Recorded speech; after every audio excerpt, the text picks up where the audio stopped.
dark skin and darker skin.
Good morning, gentlemen, and good morning, ladies. Undoubtedly, there are some here with us. And welcome, welcome to Meditations of Min. But more importantly for us, Tao.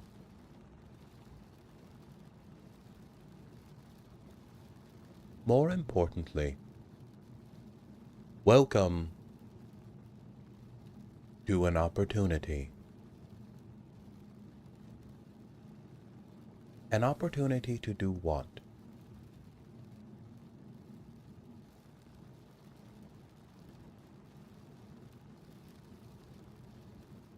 Welcome to an opportunity to do nothing, Zora. Indubitably, welcome to an opportunity to become that thing that maybe you should have become by now.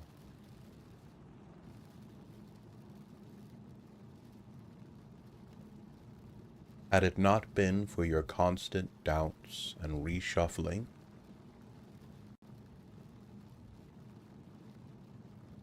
had it not been for your insistence to take the long path and to repeat those things that have become cancer to your soul,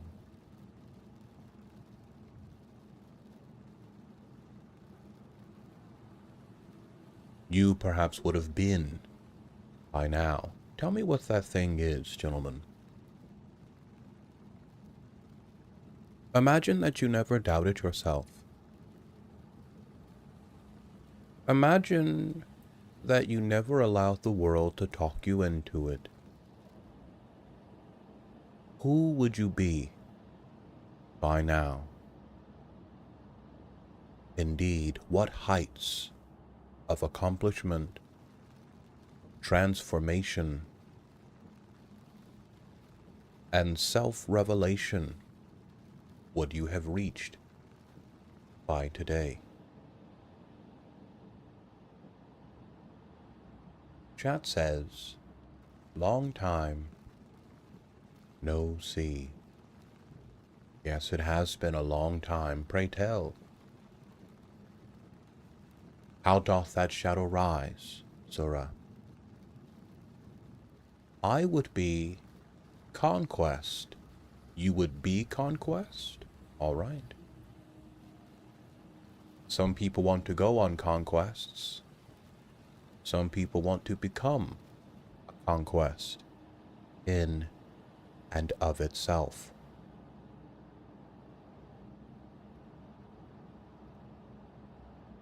Speaking of you and yourself,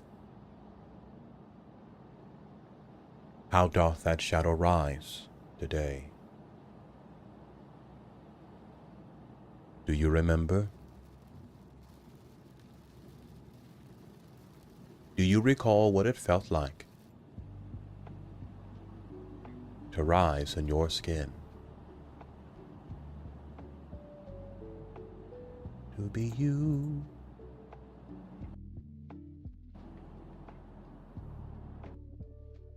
And to be you once again.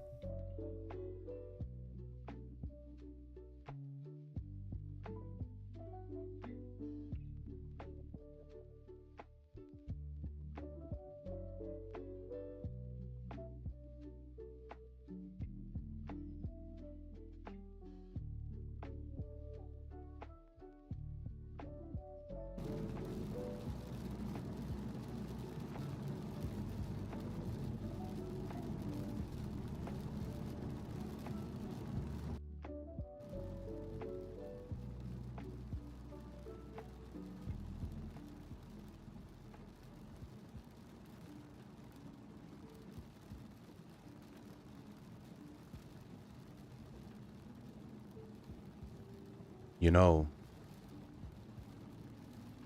Last night, I had a dream.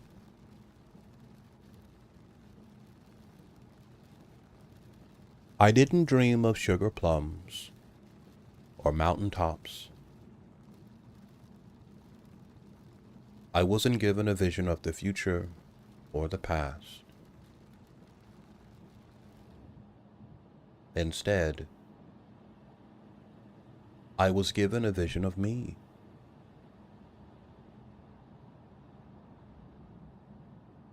And it's this vision of not me, but you, that I wish to share with you now.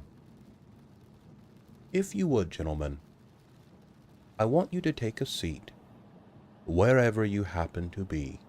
Go ahead and take a seat and sit down. I heard that California had the National Guard deployed. How was the real situation? It's escalating.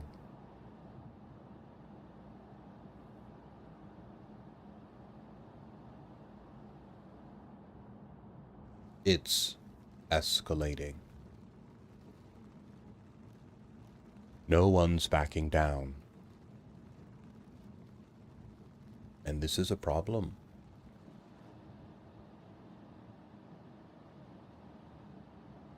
There is an ex-convict in the White House. A man who is accustomed and very comfortable with bending and, dare I say, breaking the law. For him, deploying the National Guard isn't a big deal. He doesn't live in California. And in his mind, California is a state in open rebellion.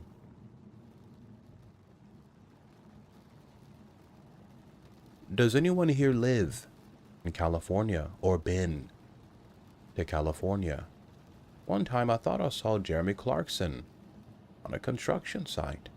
Don't know who that is, friend. Who is Jeremy Clarkson? This seems like a worldwide problem. But no one is backing down. Yes. Yes, we are in the throes of the Third World War. Has this dawned on everyone yet? Has it dawned on you that the fighting has already started?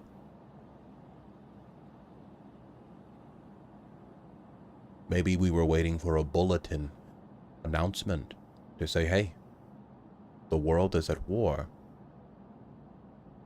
But look.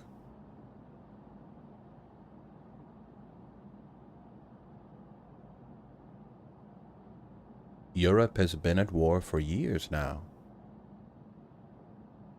And still, no one is backing down.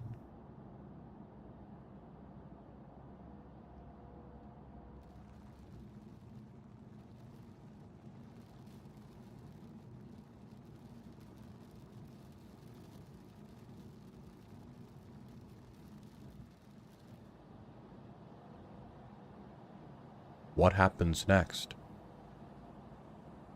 Do the nukes come next?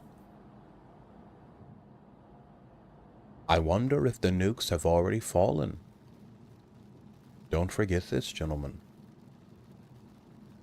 Do you expect your government and your news media to be completely honest with you?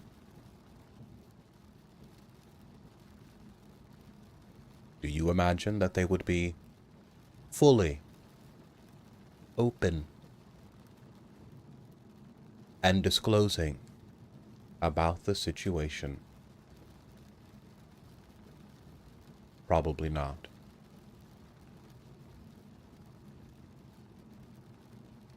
Let's go in a different direction today. Let's talk about something else. When you turn on the television today and read your news media, you're going to hear enough about war, about Russia, Ukraine, Israel, Palestine, California, Donald Trump, Elon Musk. They are going to dominate your headlines for the foreseeable future. So in the time we have to ourselves today, let's talk about something that is not up for debate. Let's talk about something that doesn't change depending on the direction of the political winds. Let's talk about death. Would it be all right if we spoke about death?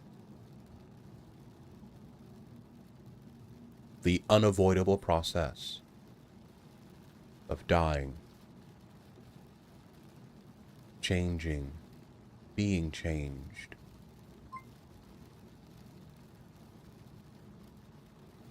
Let me put a familiar question to you. What happens when you die? Do you know? Let's go further than this. If you were to ask 10 strangers right now in your area, in your city, what was going to happen to them when they died, what do you think they would say?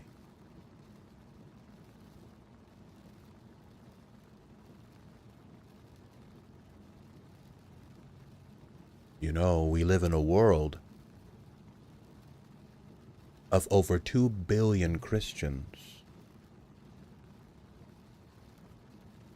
2 billion Christians. So a common answer you might hear is, well, when I die, my spirit is going to go to heaven to be with Jesus. Amen.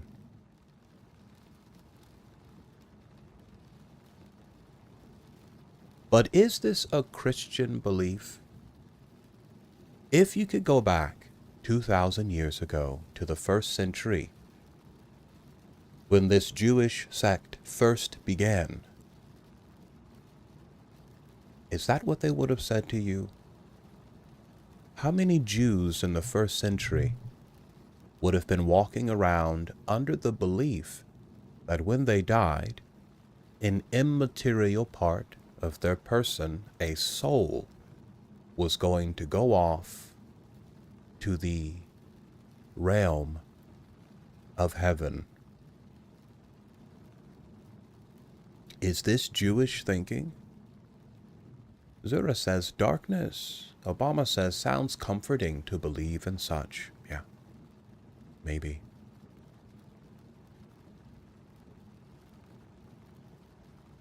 But historically, there is no afterlife in the Jewish religion. If you knew this, give me a 1. If you didn't know this, give me a 2.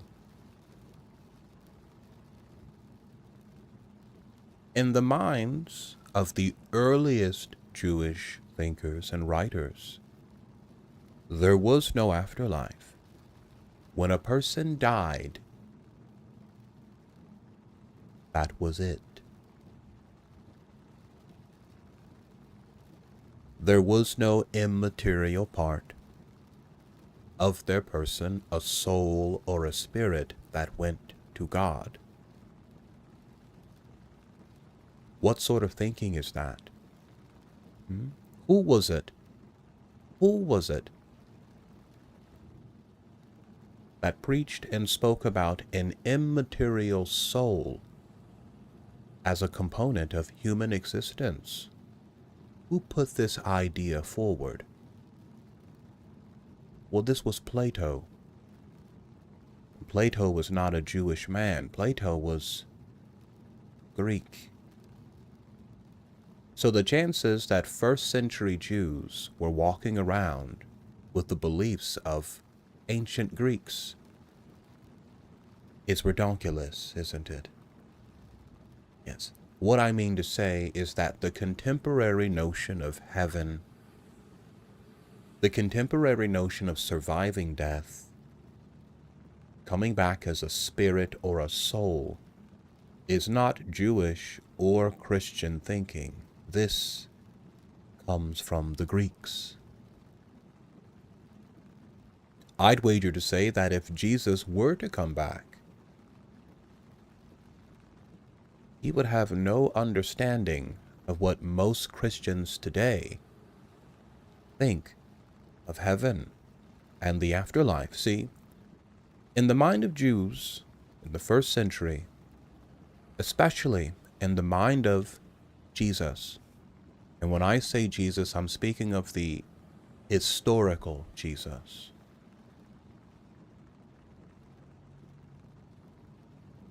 Coop says, "You ask me how I'm doing, but I don't think it matters to you." Then pray tell, what matters to me? Koof, what's important to me today?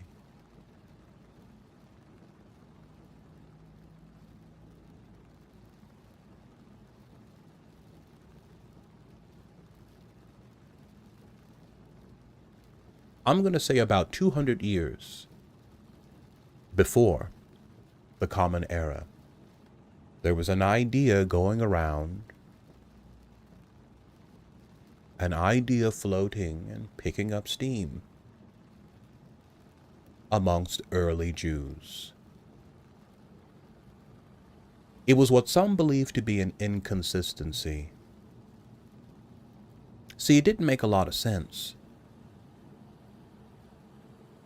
Does it make a lot of sense to live your life as a good person, living according to what you believed were God's laws and instructions, and then at the end of that life to die and perish just like a person who did not follow the laws and commandments of the God of the universe? Did this make sense? Does that sound fair to you? If that sounds fair, that the wicked man and the good man should die the same, give me a 1. If it feels unfair, it doesn't make any sense.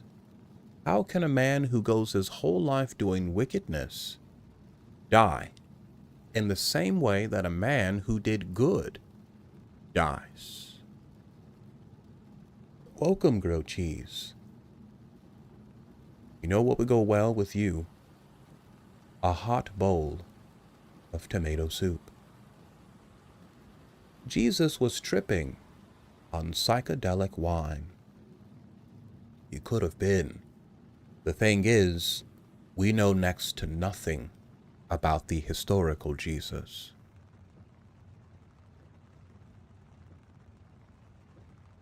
Almost nothing about the historical Jesus. One of the only sources about him are the gospel accounts. And the earliest gospel, which is the Gospel of Mark, wasn't written until 70. Matthew would come about around the year 85. This is about 55 years after the events that they report. That means that for 50 years, at least 40 years, the story of Jesus was going around by word of mouth. Imagine, gentlemen, imagine people passing a story around for 40 years. Think of the embellishments. Think of the things that would be left out and forgotten, or the things that would be included that never happened. It's because we are all wicked, but believe in Jesus, and you can be saved.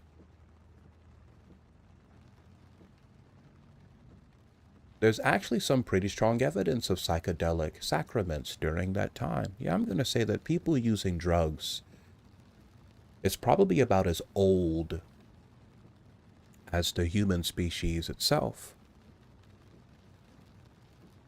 I'm going to say that the search for alternative perceptions or ways to perceive the universe that are different from the standard perspective is a very old and ancient search, probably about as old as our species is.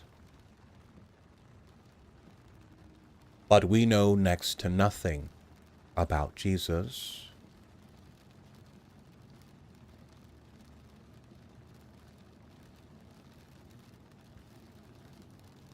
Almost nothing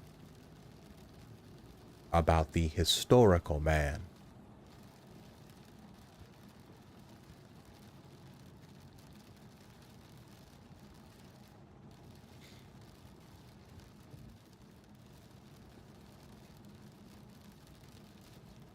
About 200 years before the arrival of the man we call Jesus, there was an idea that was going around Jews. And that idea was, it doesn't make a lot of sense. Grilled cheese, tau, kuf. It's not right, it's not fair for a man to go his whole life following the commandments and the pronouncements of God, and then to simply die the same as a wicked man. Does that make any sense to you? Tell me, gentlemen, is that fair to you? If you lived your life as a good man, putting the needs of others before yourself, following the law, does it make sense for you to die just the same as someone who lived selfishly? Just the same as someone who did no charitable works for others and who made a habit of breaking the law and violating the rights of others? If this is fair to you, give me a 1. If you feel that this is unfair, give me a 2. First step in religion is to convince you that there's something wrong with you. And if you just follow our book, you can be helped. Have you ever fallen for that sales pitch, Tao? It makes sense to me, but I have my own beliefs. Share those beliefs with us, friend. What do you believe? Welcome, Conrad. We're talking about Jesus right now, but we're talking about Jesus in the context of death and dying, and how most people arrive at their belief concerning what happens when a person dies. So around this time, the elite Jewish thinkers, okay? What do I mean when I say elite Jewish thinkers? Everyone has opinions, gentlemen. You have opinions, I have opinions. Your mama has an opinion, your daddy has an opinion. The milkman and the cashier at the grocery store have opinions. But whose opinions actually matter in the world? Think about this carefully. Everyone has an opinion. You have one. Barack Obama has one. Revered Jewish figures, their opinions matter. Okay. You have people who have reverence, even if they are Jews, their opinions matter. But the people who get to decide what issues take and consume public attention are the people with social control. The dominant social groups in your culture get to decide what among the many opinions are the ones that will be discussed and addressed. Does this make sense? Everyone has an opinion about the American Constitution and the Second Amendment and what it means. But the only opinions about the Constitution that actually matter are the ones that come from the people who have social power. Do you understand? You and I can talk about the Constitution all day and it won't change anything. But if the Supreme Court have a discussion about the Constitution, it will change everything. You and I can talk about Ukraine and Russia all day. Nothing will change. But if Donald Trump talks about Russia and Ukraine with his constituents,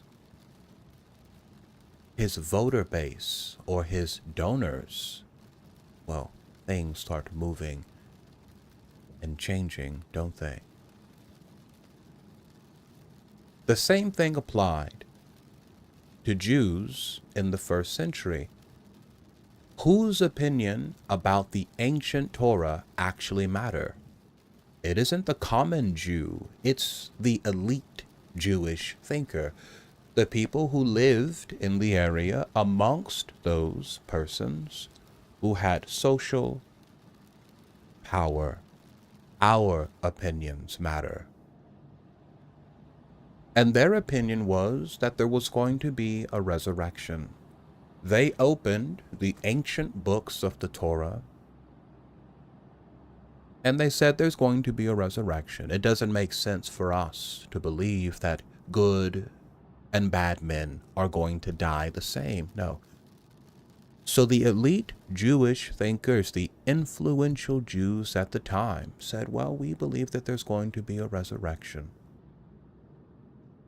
Now, on what basis can they do this? How can a group of people just pick up ancient writings and just decide for themselves and everyone else what it means? The same way your judges, your Supreme Court, your academic leaders pick up the Constitution and decide what it means for people today. The people who write your textbooks about constitutional law, where do they get their opinions from? Well, they pick up the Constitution and they decide for themselves what they think it means. And then they tell you what it means based on what they thought. You understand? This is how it goes. Who interprets your ancient scriptures for you? Do you do that? If you attend church or any other religious, ceremonial, if you belong to any religion, are you responsible for the beliefs that are preached? No, that's not left to you. That's left to the elite religious thinkers and whatever religious organization you belong to. They get together and they decide how you will interpret those ancient writings. And if you dare disagree with them, this is heresy. How dare you disagree with the Pope? How dare you disagree with your reverend on your knees? We will tell you what this means, and you will be a good little Christian boy and believe what you're told to believe. This is how it's always gone. And in the first century amongst Jews, it was no different. So the elite Jews got together and they decided there's going to be a resurrection. We didn't ask if you think it's the right opinion. We are telling you that it's the right opinion. They decided. But what kind of resurrection did they preach? Did they preach the sort of resurrection that Christians believe now? The resurrection in the Christian mind today is a resurrection not of the physical body. Okay? In the mind of your contemporary Christian, and remember, Christianity began as a Jewish sect. The first Christians did not think that they were a part of a different religion. You understand? Let me say this again. The first Christians did not believe that they were a part of a new religion. What they thought they were doing was getting to the essence of Judaism. What Paul thought he was doing was opening up Judaism to non-Jews. What he thought was not that he was joining a new religion or creating one. What he believed was that he himself was a Jew and that he had found his Messiah in Jesus. Does this make sense? Of course, when we look at this now, we say, well, Paul was a part of a different religion, but this is not what Paul would have thought at the time. I'm not a part of a different religion. I am a Jew, and I have witnessed the arrival of the Messiah, the King who's going to come and destroy all other authorities and restore the kingship. The only problem was the Messiah that they believed would do this was executed. It was a big problem, right? Imagine, gentlemen, you meet this guy, and he convinces you that he is here to restore the kingship of David. Yeah, I'm here to sit on the throne like David. The term Messiah means the anointed one, okay? Christ, Messiah, means anointed one. Anointed. If you were a Jew in the first century, this would have only meant one thing to you: king. Because the kings in ancient Israel were the anointed ones. You understand? David was the anointed one of Yahweh. Saul was the anointed one of Yahweh. And it was this anointing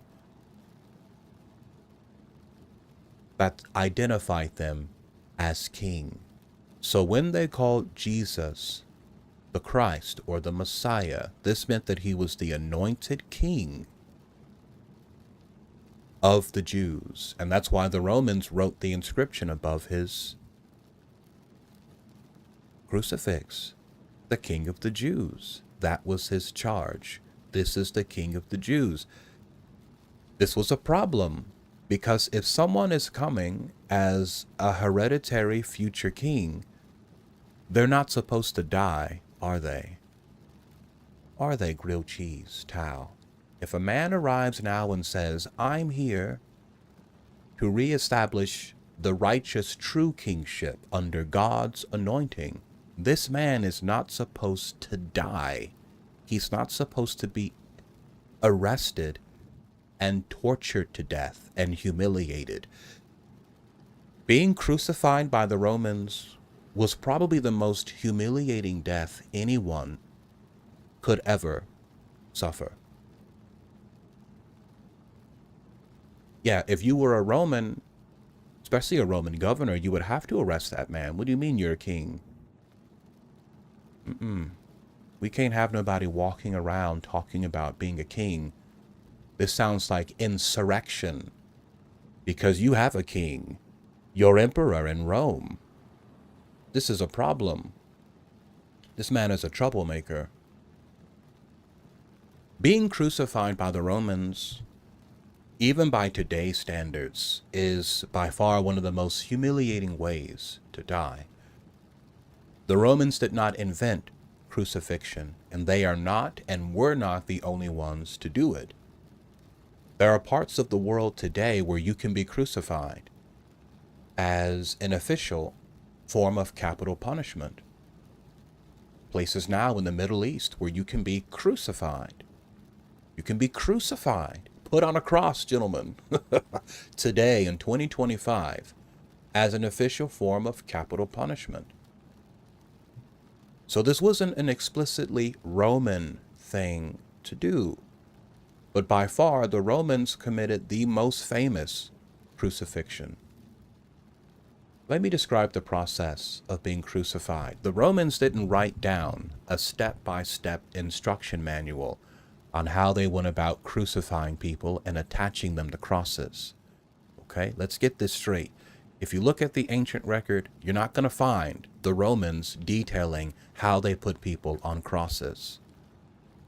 They did detail what they did to people after they put them on the cross. But in terms of step-by-step instructions of how they did it, we don't have a lot of instructions. And why do you think that is? Pelosi Deep Dive, and that's exegesis. Give me a sub. I don't know what you're even talking about, Koof. It also seems pretty straightforward. Yeah. The process would start with you being stripped naked. How you feeling now? This is your king? This man? Strip his ass naked. Butt ass naked. That's how it starts. How you feeling now about your king? This is your king, the future king of the Jews? Strip his ass naked. And then you'd be whipped. Not with just any ordinary whip, but you'd be scourged. That means they would take a whip, at the end of which were small metallic balls.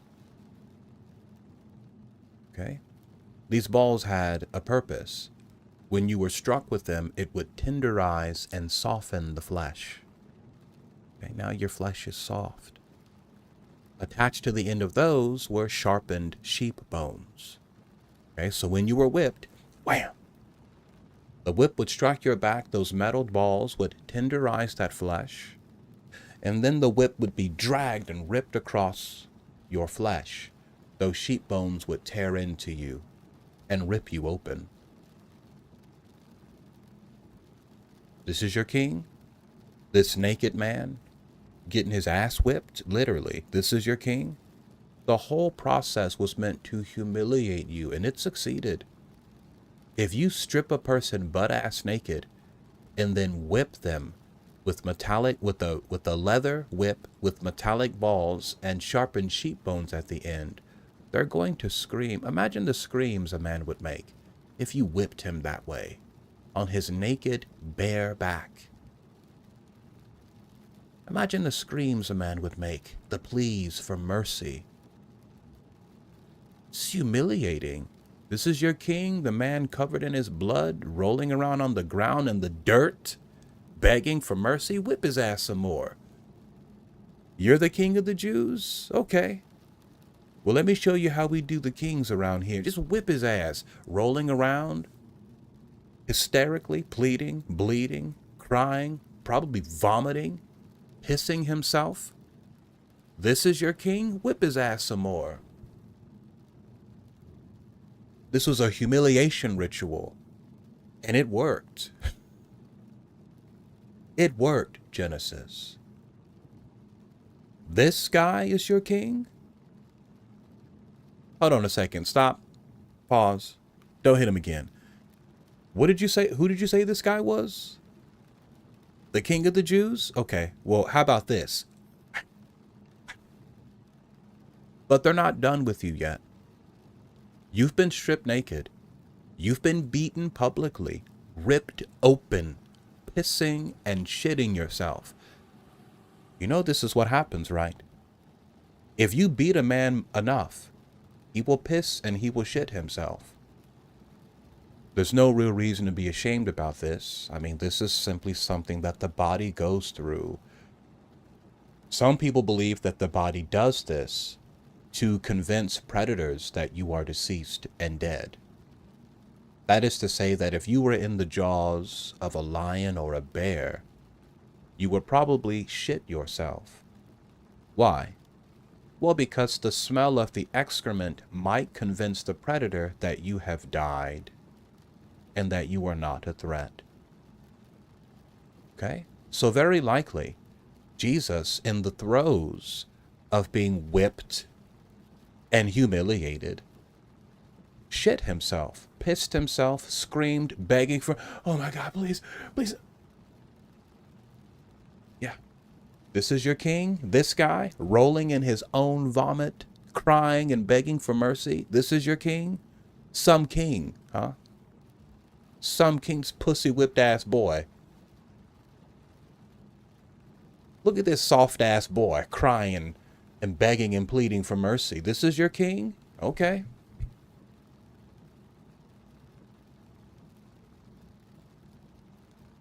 No king to me. What's up, Corpus? I felt myself piss, but there was none after the fight. Could Jesus have resisted the shitting and pissing? Maybe, but there's no reason to think that he would have. Listen, you take any man on earth right now and you strip him naked and beat him with leather, metallic balls, and sharpened sheep bones, and you're going to hear some extraordinary sounds come out of this man. No one is ready for that kind of pain, gentlemen. And you have to understand something. This was not supposed to happen to him. You got to listen here. If a man suddenly appears in front of you and says, I am the promised hereditary king of God, from God, the last thing that's supposed to happen to this man is an arrest and a public execution. All that stuff that you read in the Bible about Jesus supposed to suffer, he had to suffer, these things came after the fact because his followers had to rationalize, how did that happen? If this man was the chosen Messiah, how was it that he was executed and humiliated that way? And they reasoned, well, then that must have been a part of the plan, right? It would be no different if Donald Trump was assassinated. His followers would say, oh, well, that must have been a part of the plan.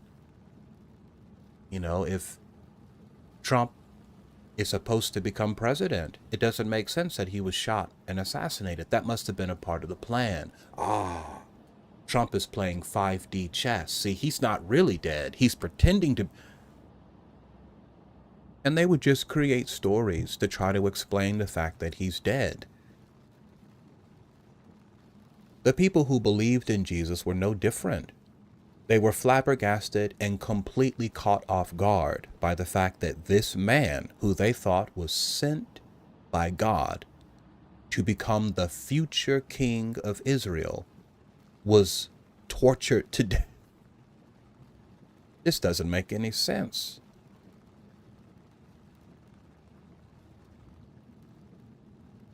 Even Jesus was caught off guard. In your Bibles, let's take a look at this. Even Jesus was caught off guard by this. He wasn't expecting to die either.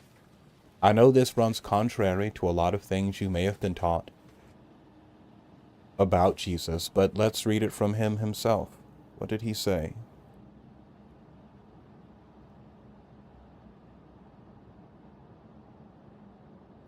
Go to Mark chapter 15. In your Bibles, Mark chapter 15. And let's start in verse 33. This is what he says. It says, and when the 6th hour was come, there was darkness over the whole land until the 9th hour.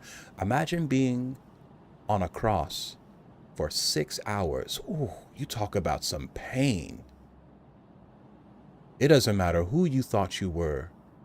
Being purified on the cross for 6 hours is going to sober you up. That's going to sober you up. Hanging there for 6 hours. Let me get to the point, then we'll talk. And at the 9th hour, Jesus cried with a loud voice, saying, Eloi, Eloi, lama sabachthani, which is being interpreted, my God, why hast thou forsaken me? Now, in the original text of Mark, the word here is not forsaken. Okay, to forsake something means to leave it behind, to give it up. But in the original Gospel of Mark, Jesus didn't say, why have you forsaken me? You know what he said? The word here translated forsaken in the Greek means ridicule. not forsaken, ridiculed. So what this should read is, my God, why hast thou ridiculed me?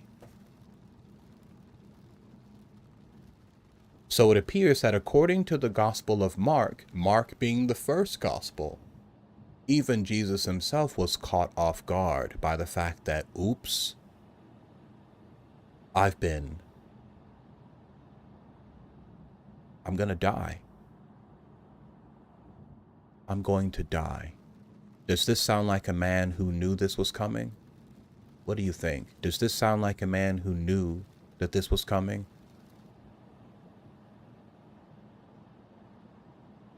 No. What the hell's going on? This isn't supposed to happen. Why have you ridiculed me, God? Jesus felt that he was being ridiculed by God.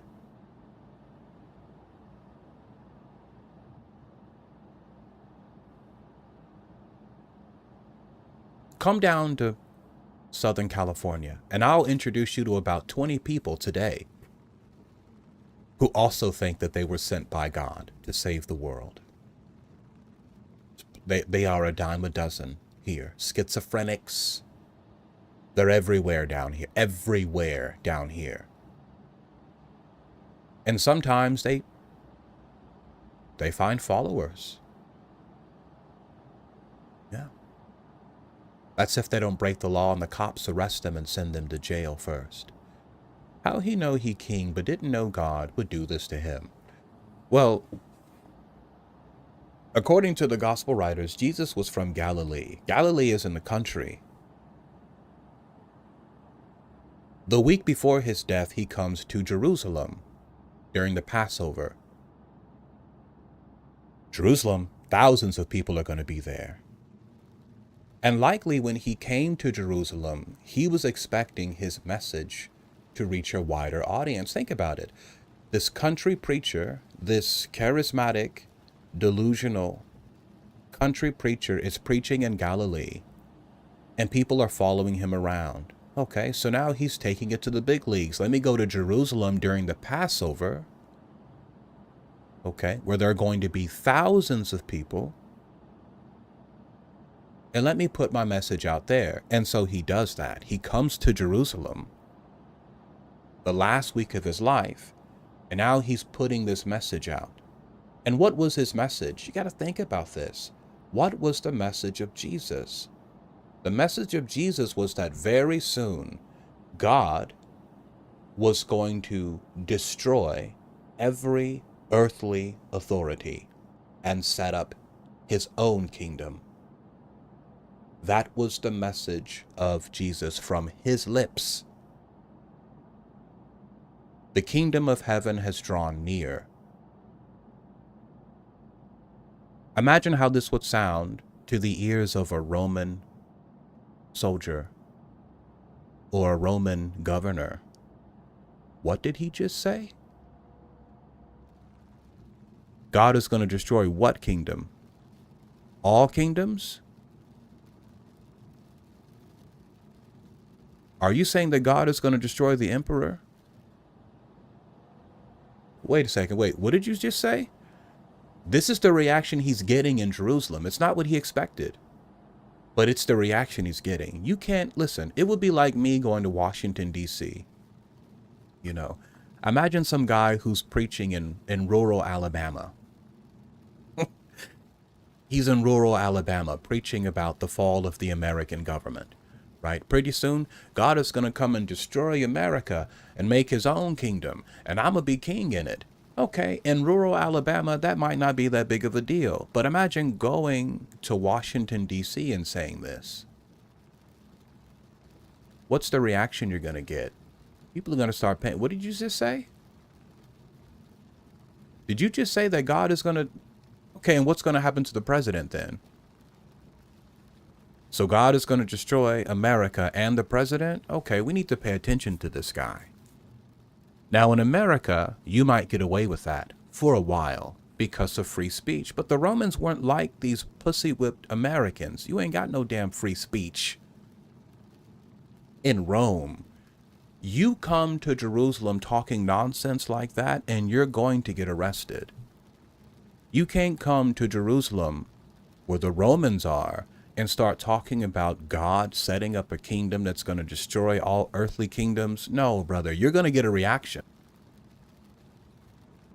You're going to get the reaction you want, but it's not going to be the one you anticipated.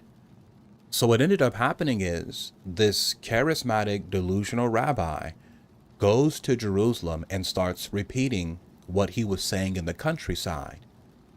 And it got him a lot of attention. He offended the wrong people, he got arrested, and he got executed. And that was not how this story was supposed to end.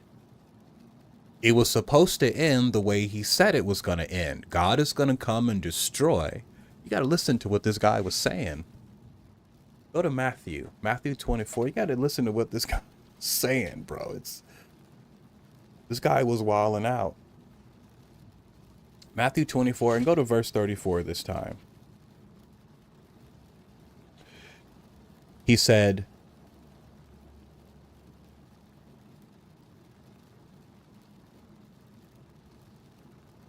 "Verily I say unto you, this generation shall not pass till all these things be fulfilled."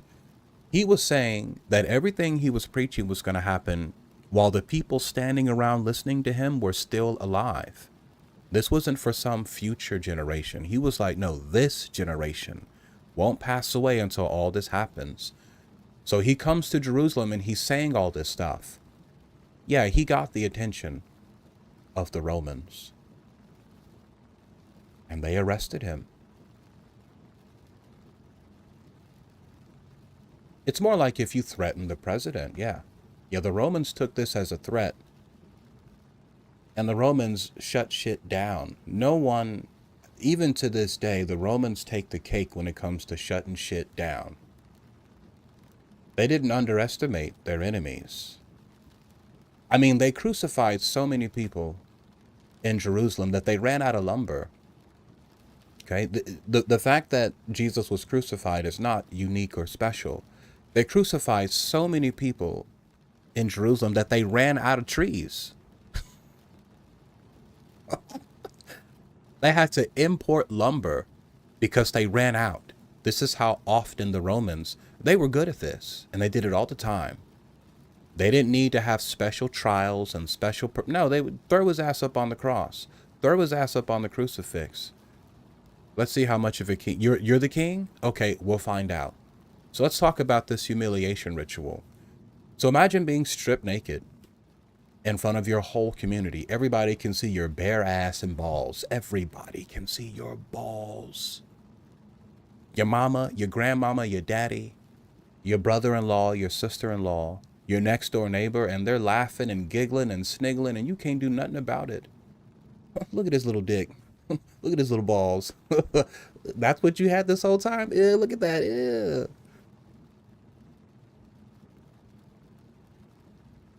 And then you get your ass whipped, brother. Not whipped, but scourged. Whooping your ass. And it hurts. And you're screaming and you're begging for mercy. How many whips, how many hits do you think you could take? Let's be honest about this. Imagine a whip made of leather, at the end of which are small metallic balls to tenderize your flesh, at the end of which are sharpened sheep bones to rip you open. How many strikes could the average man take before he fell to the ground? Let's be honest about this. Remember, he's naked. You are naked, bare-assed. And the Romans aren't necessarily aiming for your back. Whatever they get. If we get your leg, we got you. If we whip your bare buttocks, we getting that too. If we whip your bare buttocks and one of the strands of this whip happens to wrap around your leg and rip your scrotum open, so what? We like that too. Look at him rolling on the floor, begging for mercy.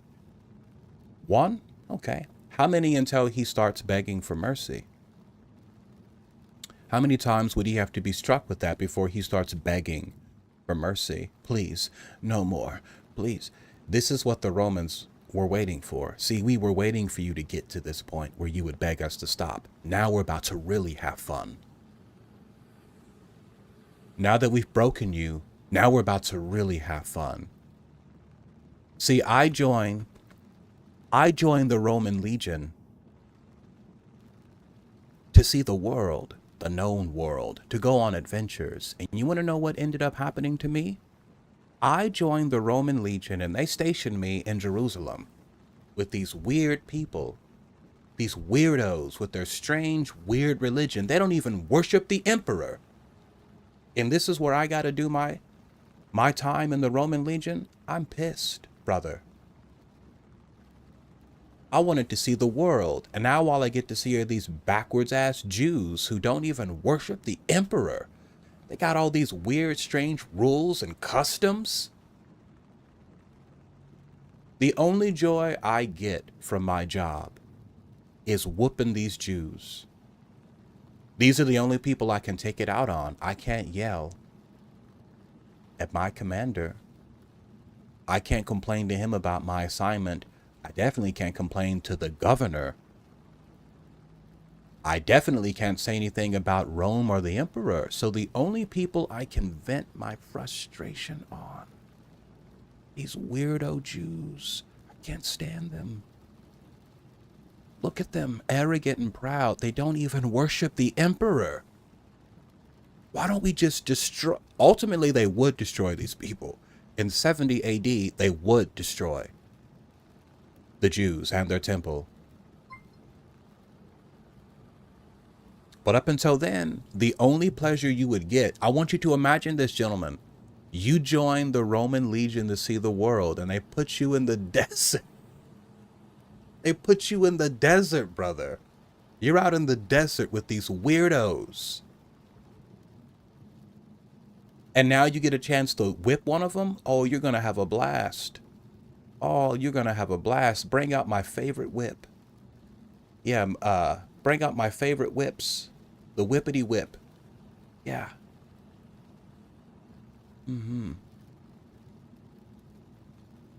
Yeah, I'm going to say after the first whip, you're going to have, after the first strike, you're going to have tears in your eyes. Because that hurts, brother.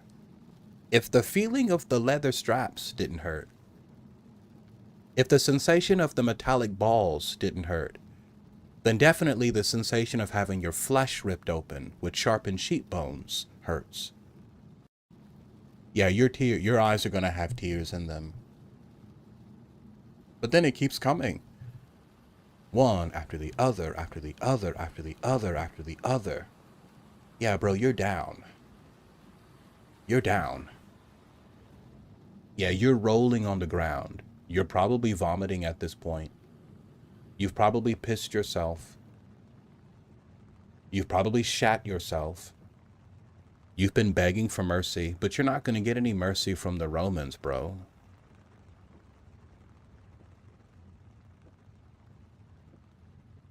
And just when you thought you were about to die, now you have to get up.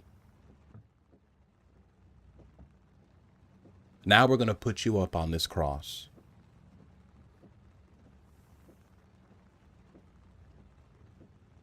Now we're going to put you up on this cross. We're going to drive nails in your hands and into your feet. What would be the worst thing about this punishment?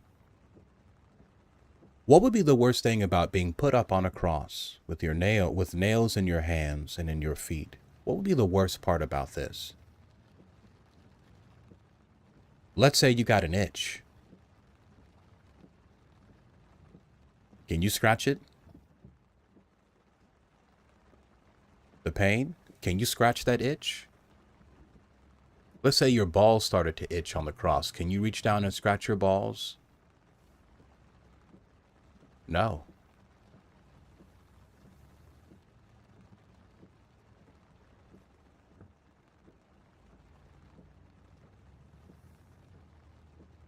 What if the birds began pecking at you?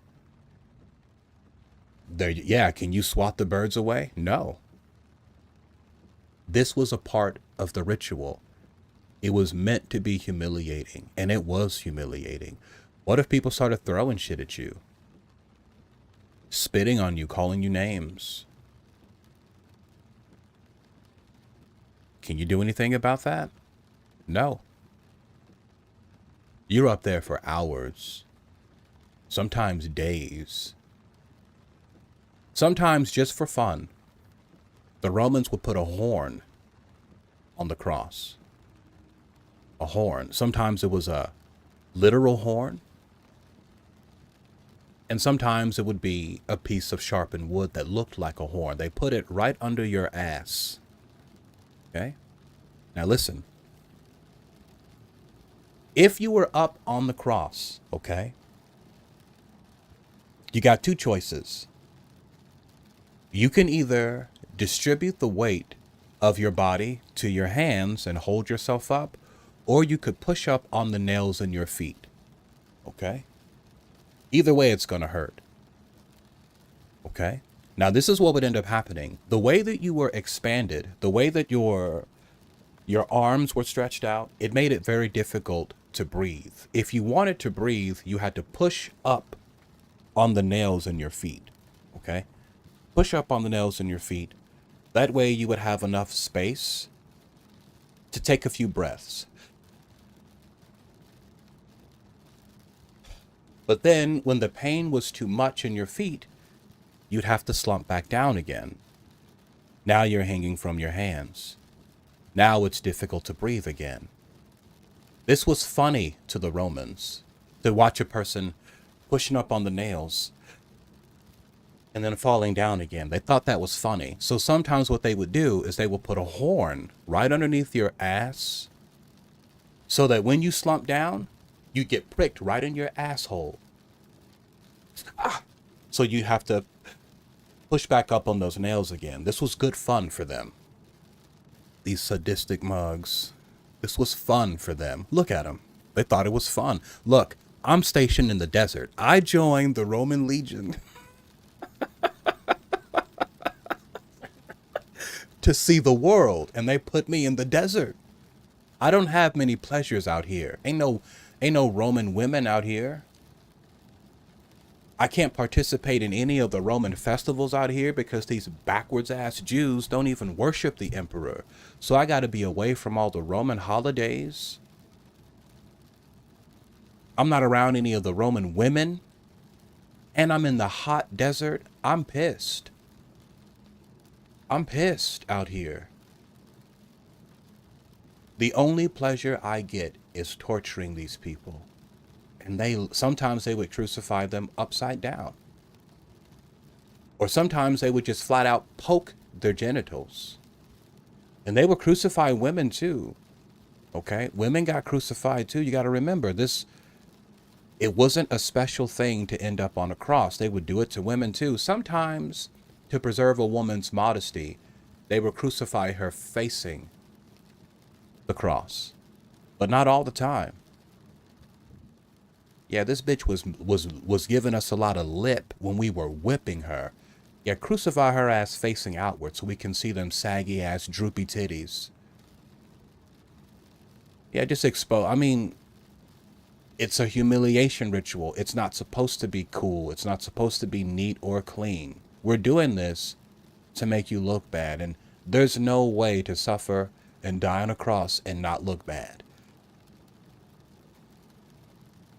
And then when you finally died, they didn't take you down right away. Okay, this is the worst part. After you died, and this is something that the gospel gets wrong, because in the gospel, they mention something that makes no sense. Let me show you what I mean.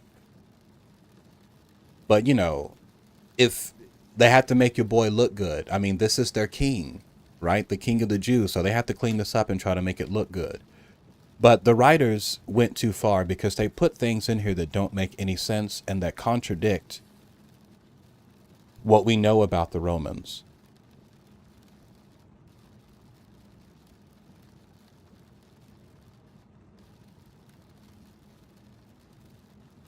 Let's go to Matthew chapter 27, and let's read beginning in verse 57. It says this: When the even was come, there came a rich man of Arimathea named Joseph, who also was a Jesus disciple. Okay, so Jesus dies, and one of his disciples, Joseph, comes. The evening Jesus died. Okay, so the very same day Jesus died, one of his disciples comes. He went to Pilate. Okay, we need to pause and think of how ridiculous this is. What are the chances? Just listen to this, brothers, and just, because of our culture, we don't think critically about these things. But I want you to think critically about this and tell me if it makes any sense. Pontius Pilate is the governor. He is a Roman, and he is the governor. What are the chances that a disciple, a follower of this delusional Jewish rabbi who was executed as a criminal, can just walk up in the governor's house and have a meeting with him? I want you to pause and think about this for a second. This executed Jew was not special to the Romans. We execute people all the time. Throw his ass up on the cross. What are the chances that a disciple of some ordinary executed Jewish criminal just walks up into Pontius Pilate's house the day that Jesus dies and has a meeting with him? Does this make any sense to you? It would be like someone, you know, that guy that got deported to Salvador by mistake? You know what I'm talking about? The Hispanic man who got deported to Salvador by mistake? What are the chances that one of his friends can just walk in the White House and be like, Mr. Trump, if someone told you that, you wouldn't believe it. You'd say, that didn't happen. You can't just, nobody just gets to just walk up in the White House and have a meeting with the president. You're tripping. But yet, this is what the gospel is saying happened. This is what Matthew is saying happened. He's saying that the day Jesus died, one of his disciples just walked up in the house of Pontius Pilate.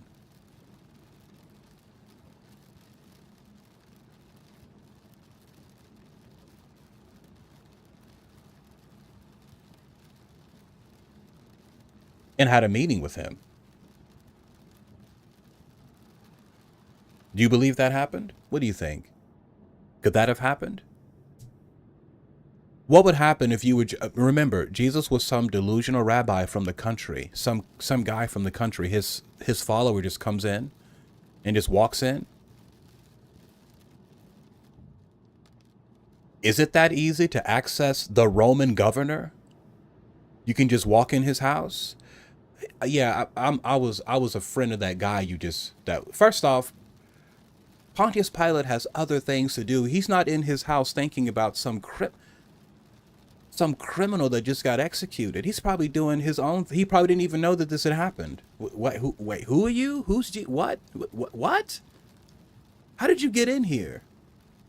Not only am I going to deal with you, but I'm going to deal with the Roman centurions who let you slip into my house. Nigga, get on up out of my damn house. There's no way. What I mean to say, gentlemen, is that there's no way this happened. There's absolutely no way the follower of some executed delusional rabbi just walks up in Pontius's house and talks to him. I live in California. Can I just walk into Gavin Newsom's house and talk to him right now?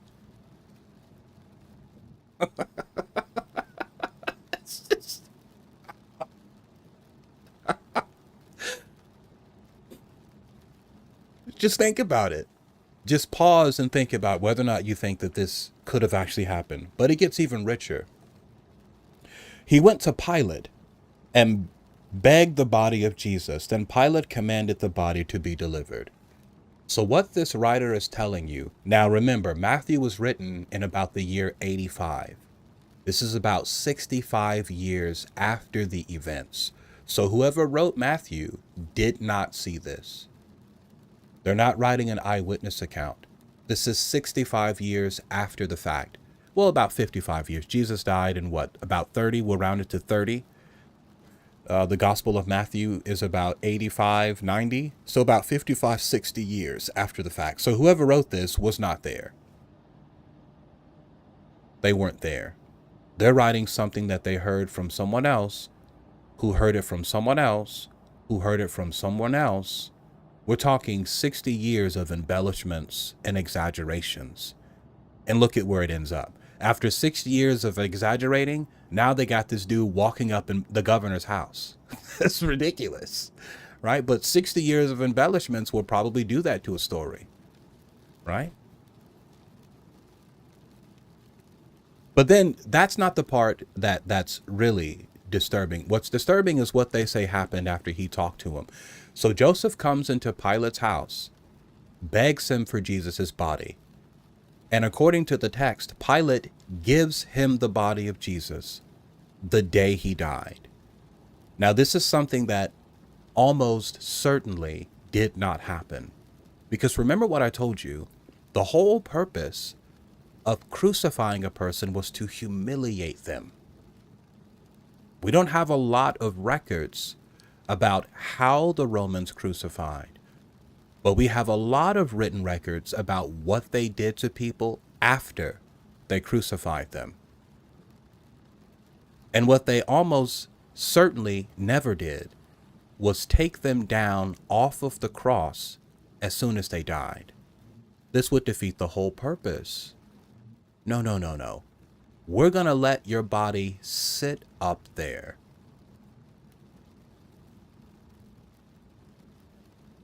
Let the birds pick at you. Let you stink a little bit. You know, we're going to let you sit up there. We're not going to take you down as soon as you die. What's the fun in that? No, we're going to let you sit up there. Let people come by and look at you. This is what happens when you run around talking about being a king of the Jews. Remember what the Messiah was supposed to do. The Messiah was supposed to be a warrior military leader. Okay? This was the expectation of the Messiah, because the Messiah would have to be that. If the Messiah is going to be the anointed of God, and he's going to be a king, well, he's going to have to be a warrior king, right? Because he's going to have to overthrow these Romans. And the Romans could fucking fight, brothers. They could fight. So if you're going to be the king of the Jews and you're going to overthrow the Romans, okay, so then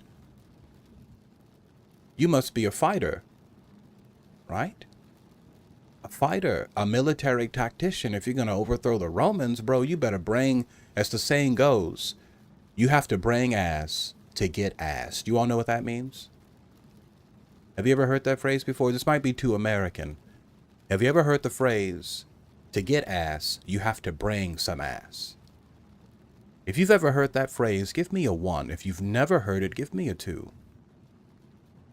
Koof has never heard that? Pilate was accused of being fiction until 1961, when they found his marble dedication. No, wait, on that one, you're wrong. Oh, here we go.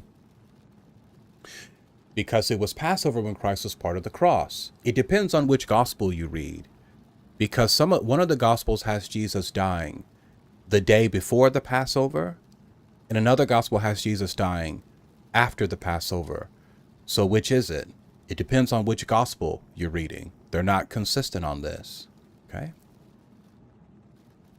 The Romans did not take people off of the cross after they died. They left them up there. They left them up there. We're going to let you rot, let you stink, let people look at you. Now, there have been examples of the Romans taking people off of the cross after they put them up there. But when they took them down off of the cross, they were still alive. Yeah, there are records of individuals being crucified, but then later being taken down off of the cross while they were living. But being taken off of the cross the same day you died is ridiculous. If you say this in front of any Roman historian, they're going to laugh at you, because it's like, well, that's just not something the Romans would do. It would be like saying that as soon as it would be analogous to saying that as soon as you're sentenced to death in America, you're executed. How many people in America are executed the same day they're sentenced to death? Nobody. I mean, you're looking at about 10 years of appeals. If you get sentenced to death today, you're looking at about 10 years of appeals before you get executed.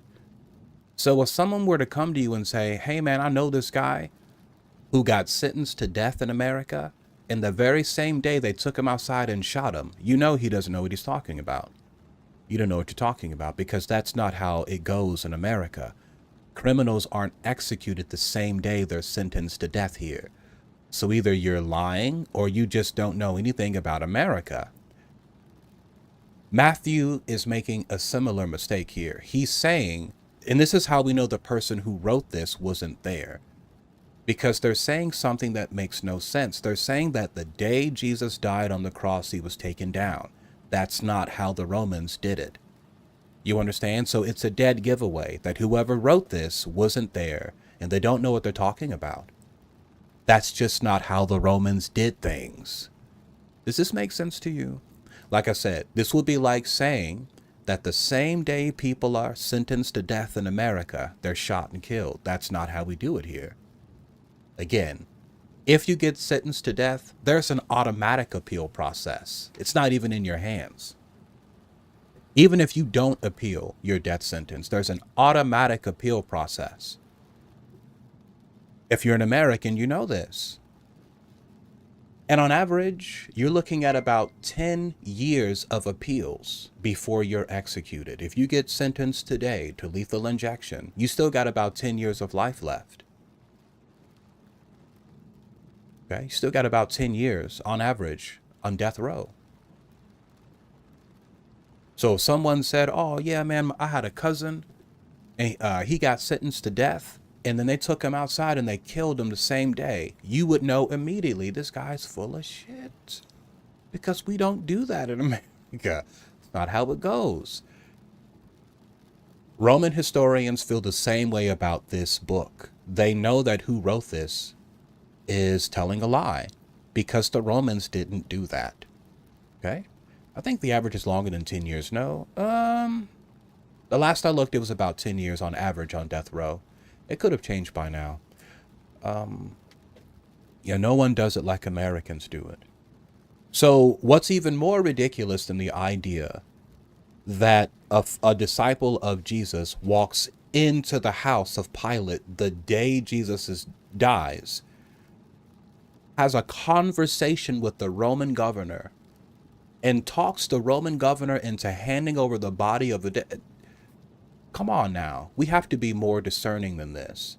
If I told you my friend died, he was executed by lethal injection, and I went to Gavin Newsom's house and I begged Gavin Newsom for the body, and he gave me the body of my executed friend, would you believe me? Could I talk you into that? Could I do it?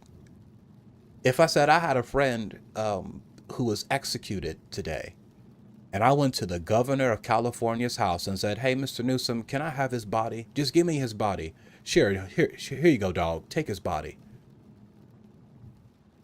As if Gavin Newsom is even involved with what happens to the bodies of dead criminals. As if Pontius Pilate is even involved with something as mundane as that. I'm the governor.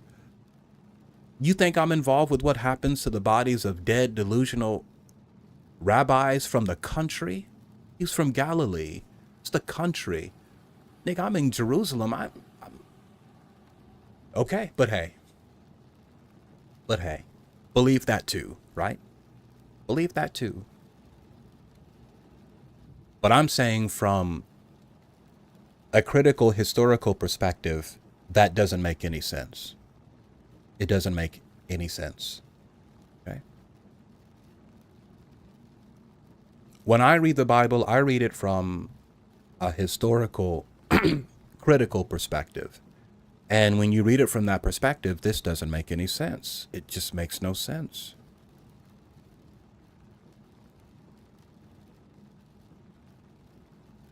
Like CIA would give Al-Qaeda Osama's body. Yeah, give us the body of Osama bin Laden. And then give them the body the day that bin Laden is killed. So the very same day we shot Osama in the head, The second in command of Al Qaeda came and said, "Can we have his body?" Okay, here you go.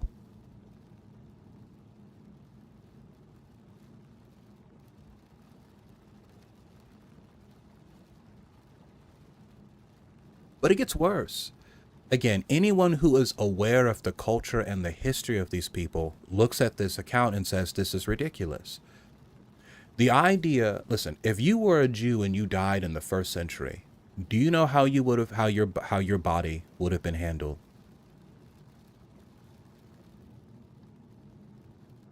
Jews in the first century, how did they handle their dead?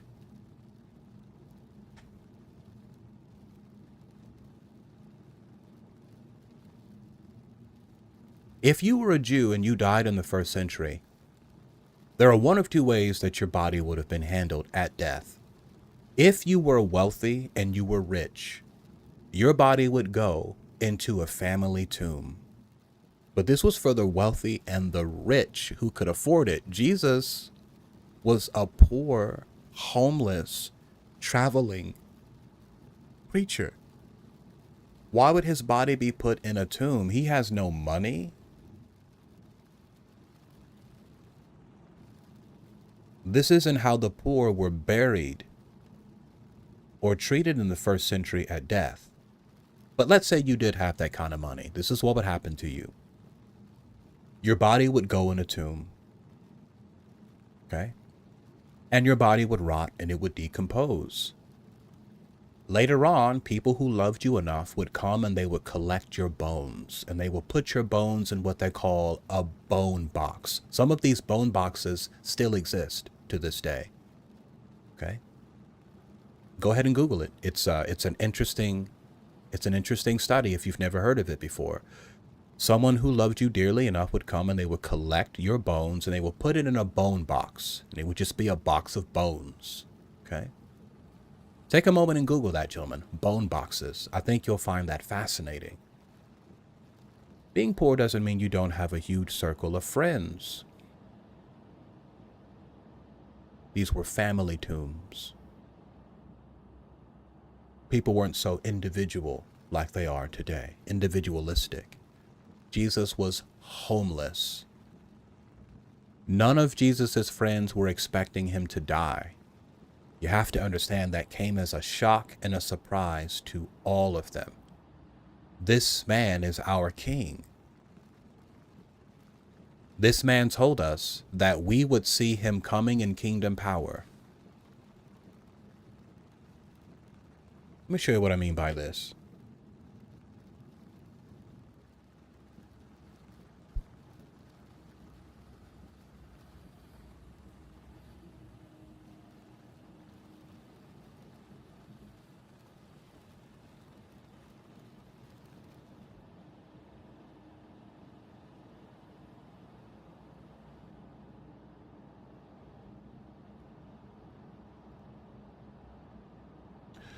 Let's go to Matthew chapter 16 and verse 28.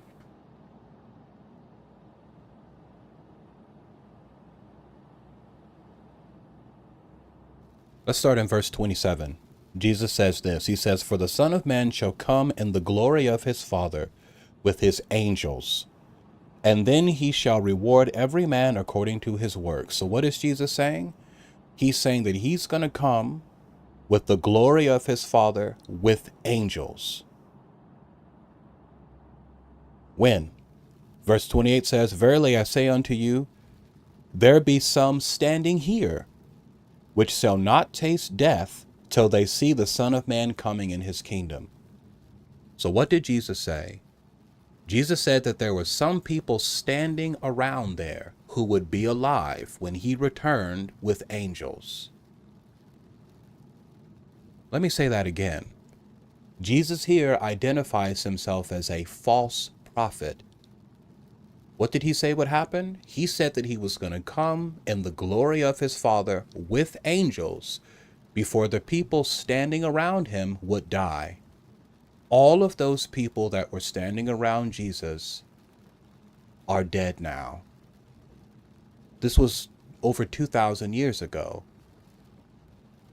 Has Jesus returned in kingdom power with his angels and rewarded everyone according to their works? Look around the world, gentlemen. Have people been rewarded according to their works? Did Jesus come with angels? Is he here?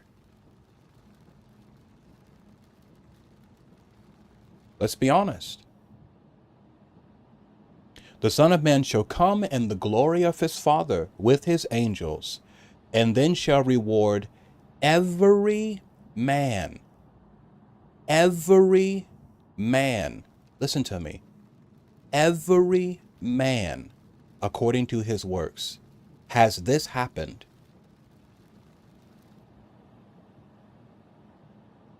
Has this happened?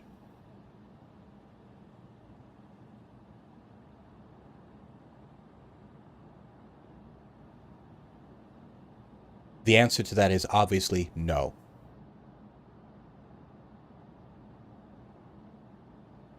Jesus said this would happen before the people standing around listening to him would die. All of those people are dead.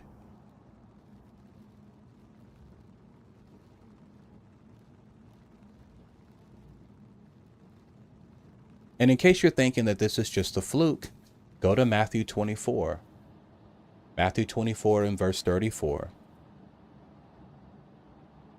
Verily I say unto you, this generation shall not pass till all these things be fulfilled. Again, we have Jesus saying that before the people standing around him died, everything that he said would be fulfilled. Have these things happened?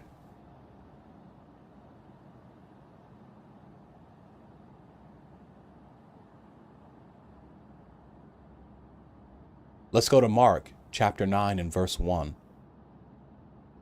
Matthew plagiarizes from Mark. Okay. We know that the author of Matthew had the Gospel of Mark because there are passages taken from the Gospel of Mark that also appear in the Gospel of Matthew, but he changes them. He takes parts out of it. The author of Matthew takes phrases, passages from the Gospel of Mark, but then he changes them because there are parts of it that he disagrees with. Mark chapter 9.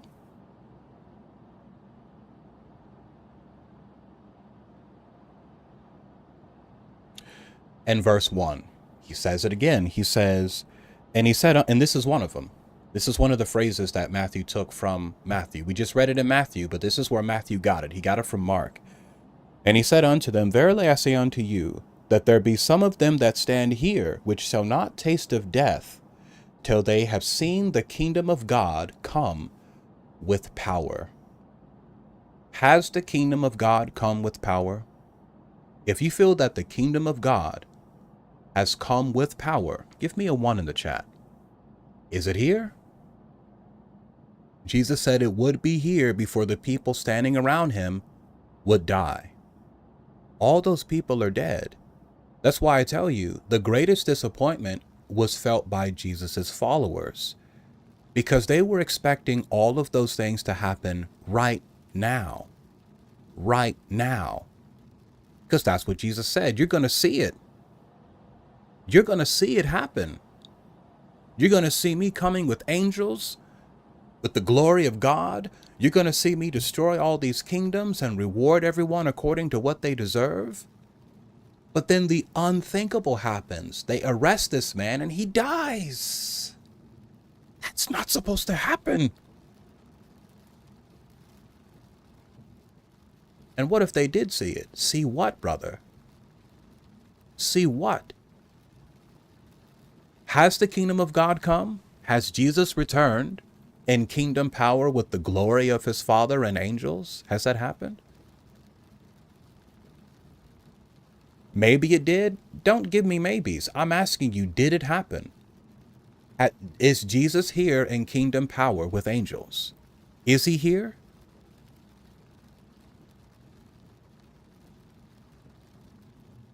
Come on now. Has every man been rewarded according to what he deserves?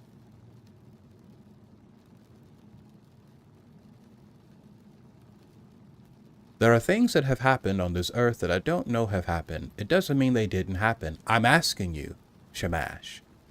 I'm asking you if Jesus has come. Listen to what he said would happen. I don't think that we're accustomed to reading the Bible critically. I think that the Bible is such a cultural phenomenon that it's difficult to be critical of it and ask yourself, like, does this make sense? Maybe it did. You don't know. So you don't know so let me get this straight. You're telling me that you don't know if a man in the 1st century in Bronze Age Palestine has returned to earth with angels and rewarded every man according to what he deserves. You don't know if this has happened. You don't know if you've been rewarded and judged according to what you deserve. If every man were rewarded according to what he deserved, what would the world look like? Let's speculate. If every man were judged and given exactly what he deserved, what would the world look like right now? Would it look like this? With the wicked getting away with wickedness? With good people being snuffed out for no good reason? What's up, Bunny? You can ask whatever you wish. Maybe it looks like this? Okay. I'm going to say, no, brothers. This has not happened. This has not happened. I don't think anyone has come in kingdom power with angels to reward everyone. I'm pretty sure that hasn't. I mean, to convince me that this has happened, I mean, you'd have to do something extraordinary to convince me that a man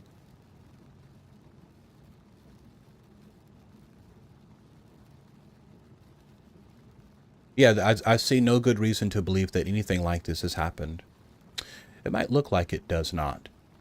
Okay, so God is playing tricks on us. He wants us to make it look like it is, but it isn't. The Pope of the Roman Empire claims to be the vicar of Christ on earth, which means the earthly representative of Christ. Okay, so are you saying that Jesus has come with the glory of his Father and with angels because the Pope is here? Are you saying that Jesus was referring to the Pope when he said that he himself was going to come in kingdom power with angels on his side?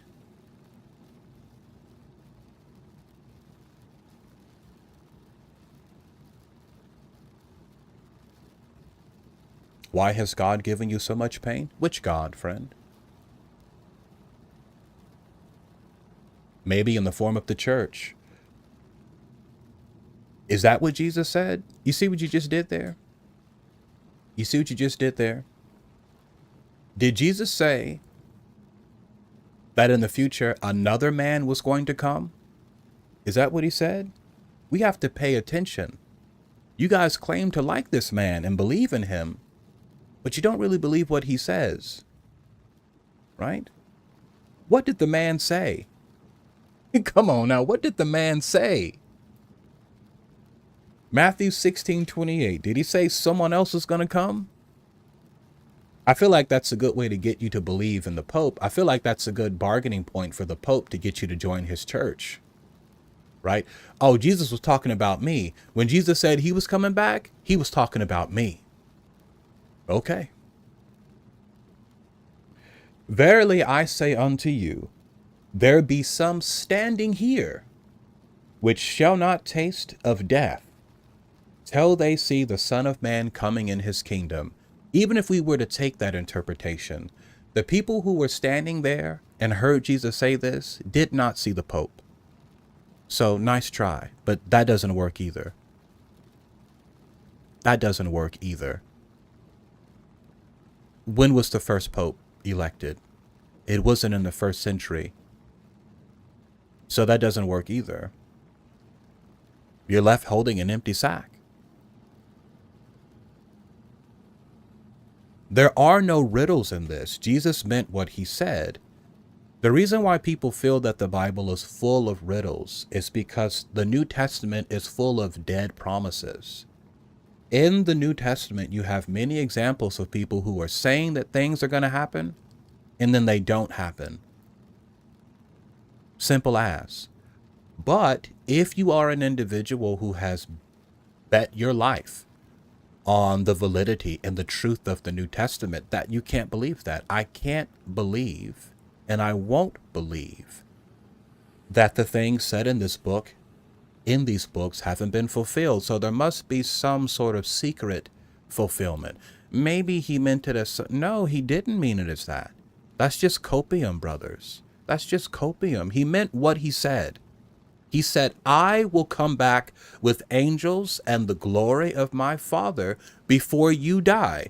That's what he said, and that's what he meant. He said it. That's not a riddle. Okay? Just because a promise doesn't come true doesn't mean, oh, well, it must be some sort of... No, the dude lied. Or maybe he didn't lie. Maybe he really thought that he was going to do that. But then he died.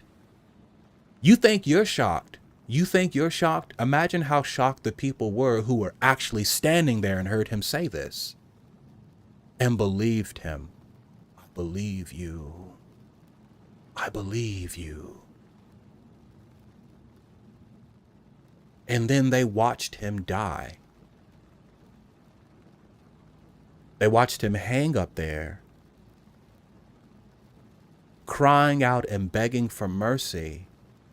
And then the last thing he says, according to Mark, is, God, why are you ridiculing me, God? And then he dies. That's your king, the king of the Jews?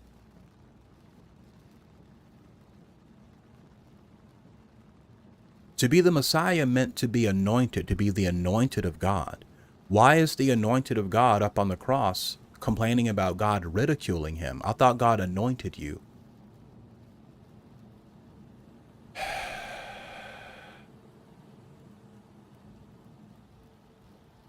No, you don't have to try hard to find holes in the scriptures. You just have to read what it says. This isn't trying hard. Just read it. Verily I say unto you, there be some standing here which shall not taste death till they see the Son of Man coming in his kingdom. That's not trying. That's just reading the text. Did that happen, Sumo? Did that happen? Did those people see Jesus come in kingdom power before they died? Did they see it? Did they see him come with the glory of God and with angels before they died? Did they see it? The obvious answer is no. That's not trying hard. That's just reading the text. What does it say? What does it say, and what actually happened? Jesus said, I'm going to come back and I'm going to reward every man according to their works. Did that happen? Has every man been rewarded according to their works? The Romans came and destroyed Jerusalem in 70 AD. Did Jesus come back and reward them according to their works? They destroyed the whole temple, dashed them to pieces. That's some reward, isn't it? Not just Romans, Shemaz, every man according to their works. What does verse 27 say? Matthew 16:27. For the Son of Man shall come in glory of his Father with his angels, and then he shall reward every man according to his works. Has every man been rewarded according to his works? Obviously, the answer is no. There's no way a person can say yes to that question. Because if every man was rewarded according to his works, the world would be at peace, gentlemen. Is there world peace? You have to say that there's world peace and that every man has been given what he deserves. You have to be capable of some extreme mental gymnastics right there, brother. All of the horrendous things that have happened since the 1st century, and you think that every man has been rewarded according to his works? Brothers, in the 20th century alone, 100 million people, half of which were civilians, died in war.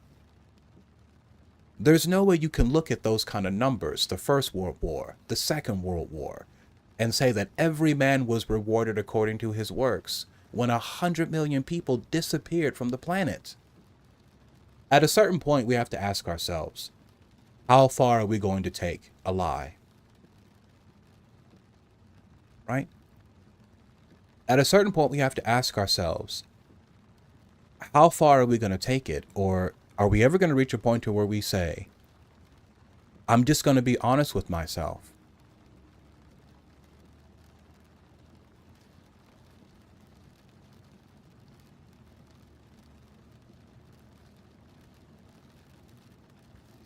But to say that every man has been rewarded according to his works is ridiculous.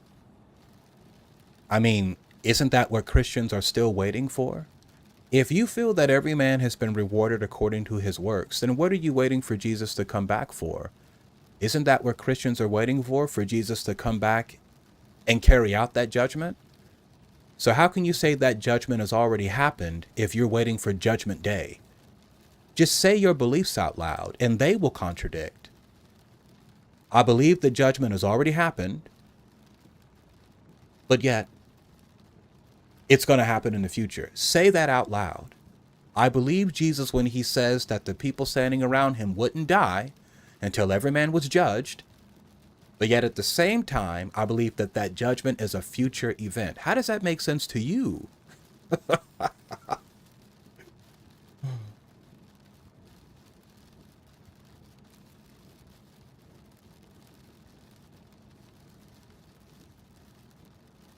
Mm.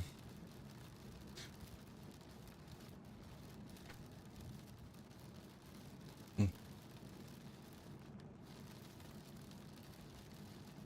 How does that even make sense to you, brothers?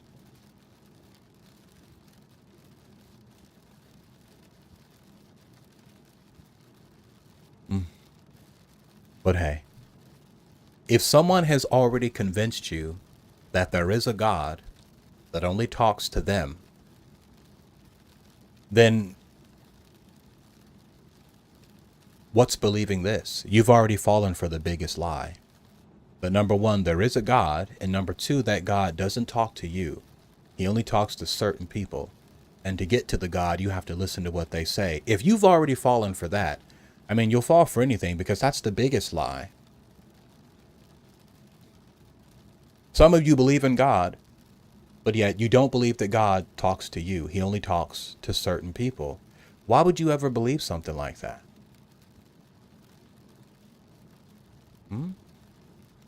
Why would you ever believe something like that? You don't get offended by someone telling you that God doesn't talk to you? He only talks to certain people? That doesn't offend you? That God picks favorites? I mean, if you're going to believe in a God, why not believe in a God that actually talks to you, that doesn't pick favorites, it doesn't have a favorite people, but loves everyone for what they are? Why would you pick a God that is fickle and capricious? A God that has a holy land. He made all the land, but only some of it's holy. Does that make any sense to you? He made all people, but he has a special people. He has favorites. Why would you worship a God like that? If you're going to make up a God, make up one that's actually a good guy who loves everybody, who looks at the whole universe and says, the whole universe is holy, not just one particular part of one particular planet is holy, but everything I made is holy. I don't have a chosen people because all of my people have been chosen as my children. Now, wouldn't that be a God worthy of worship? No, but it would be a much better God than the ones that have been given to you.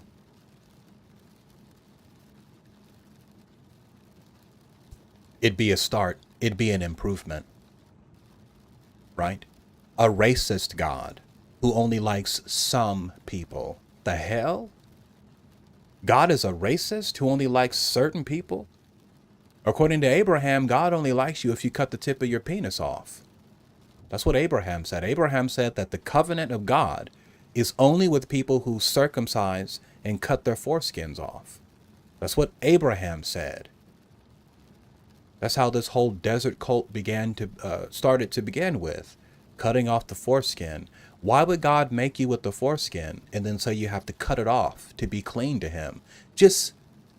I just want you to think about this critically, not emotionally, but just think about it critically. Why would a God create you with the foreskin and then say you have to cut it off?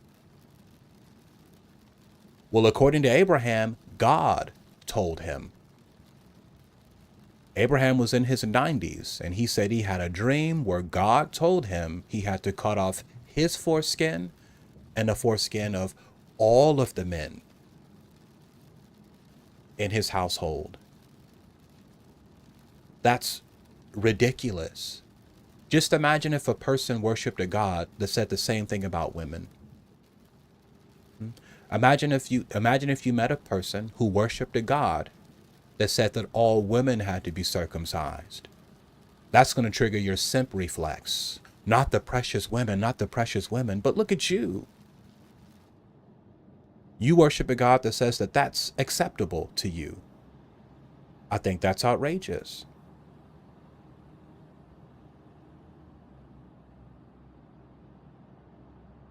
My belief system? What do you think my belief system? If you have to guess what my belief system is, what would you say it is? What I've given you isn't my belief system. What I've done is I've pointed out the flaws in the Christian belief system. Now, the only reason why this is an issue for Christians is because of how they interpret the Bible. In the mind of a Christian, everything in the Bible has to be true. It has to be true. Has to be. In their belief system, they really worship the Bible because in their mind, if every single syllable, sentence, statement in the Bible isn't true, well then none of it is, and God isn't real.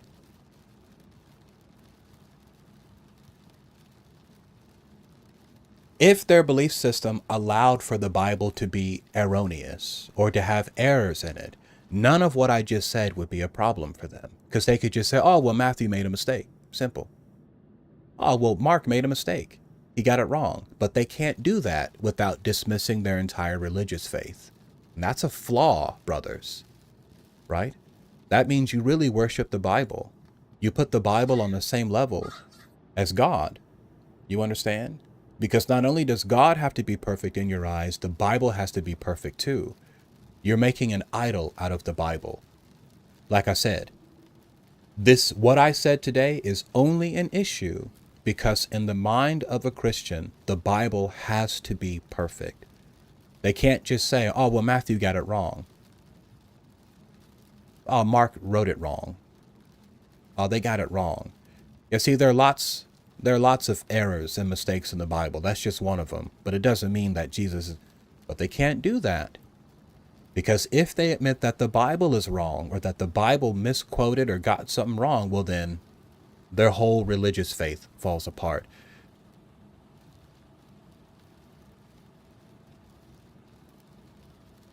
Not so with my Jewish brothers and sisters. I've sat down with my rabbi. I'm not Jewish, but I have a rabbi. I've sat down with my rabbi before, and we've done this together with the Hebrew Bible. Together, found and pointed out, oh, thank you for the sub. Thank you for the sub, Toasted, for those 27 months. I've sat down with my Jewish rabbi many, many times, and we've both gone through the Hebrew Bible and pointed out errors in the text.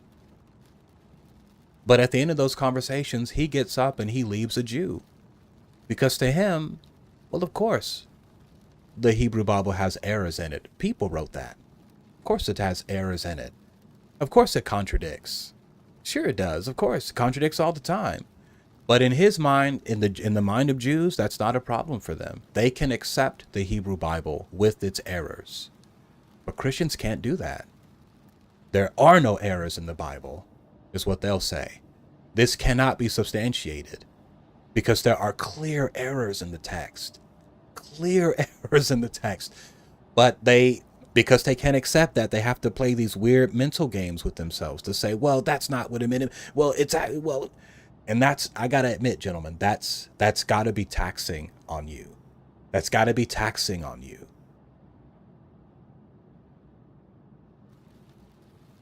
I mean, first off, listen, none of the original texts of the New Testament exist. None of them exist. Not one. Not one. Not one. All of your Bibles were translated based on copies of the original text. Copies of copies of copies of copies of copies of copies. This meant that for hundreds of years, people had to sit down and copy by hand every single character, word that's inside the New Testament. I mean, there was no movable type and printing press until 1,500 years later. Or when was movable type? When is movable type? Johannes Gutenberg, was that 16th century? 16th century? 1500s? Someone fact check that for me. Johannes Gutenberg, was that 16th century? Movable type? Up until then, everything is done by hand. Hundreds and hundreds and hundreds of times. Take a look at the Gospel of Mark.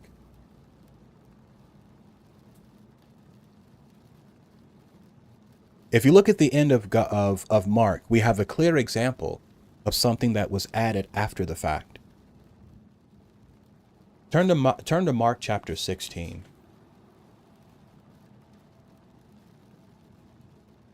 Can anyone here guess what I do for a living? If you had to guess what I do for a living, what would you say? Can you you feel like you can guess it now?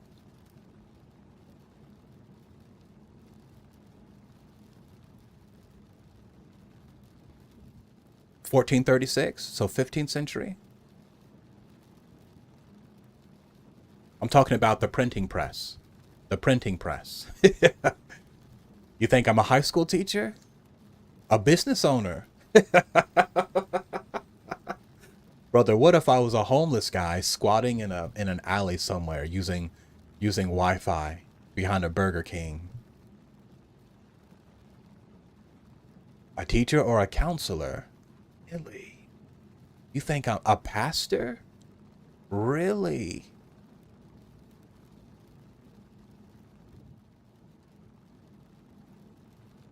A teacher, a pastor, a counselor?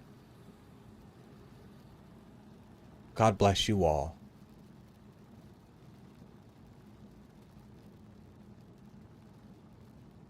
A trust fund kid. You think I come from money? A janitor. I can only hope to be so lucky. I can only hope to be so lucky. Janitors and custodians have the best jobs on earth. This is something that's overshadowed by our addiction to lifestyle and consumerism, but ostensibly, I'm going to say ostensibly, no. I'm going to say objectively, landscapers have the best jobs on earth today. It's not even close. It's not even close. They've got even better jobs than farmers, and farmers it's pretty good work. But landscapers, by far,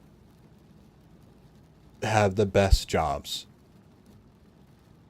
Hands down. There's just nothing that comes close to that. Best jobs. Number one, you're outside. Okay?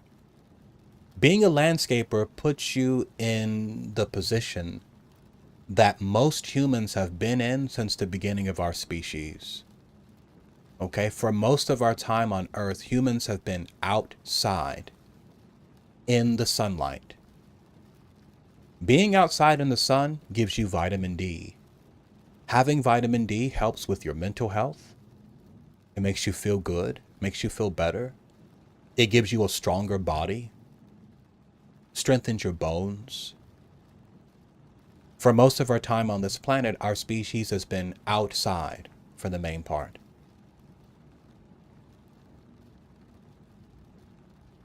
Human beings are nomadic. For most of the time that human beings have been on this planet, they have not been sedentary, sitting on their ass all day. That's no way for a human to live, sitting on your ass all day. How many generations of human beings have been sitting on their ass all day? Not that many. You're out of your element. If you have a job where you're sitting on your ass all day, or sitting in a room all day, you are out of sync with most human beings who have lived on Earth. Most humans who have lived on Earth have been outside, walking around, running. When's the last time you ran without holding X or double tapping circle? When's the last time you ran full speed? Just think about that. When was the last time you ran full speed? You probably haven't done that in years.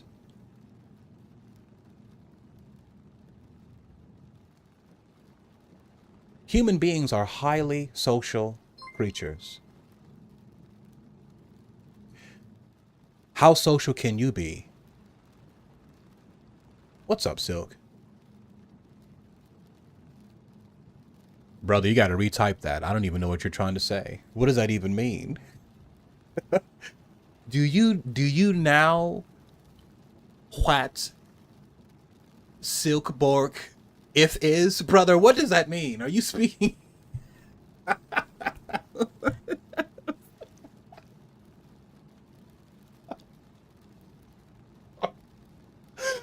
What does that even mean, brother?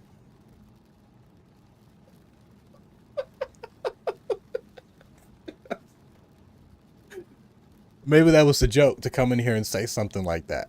If it was, bro, that was pretty funny. I can teach you how to speak my language, Rosetta Stone. That was funny. All right. So let me get, okay, so.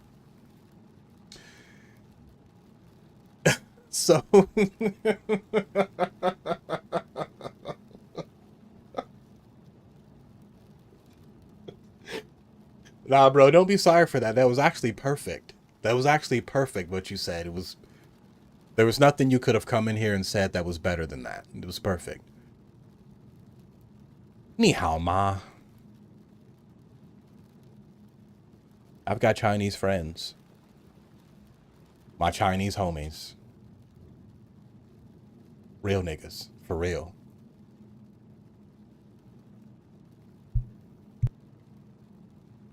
You know, in China, the man gives his paycheck to the woman. He comes home and he gives his paycheck to the woman. I think they do that in Japan too.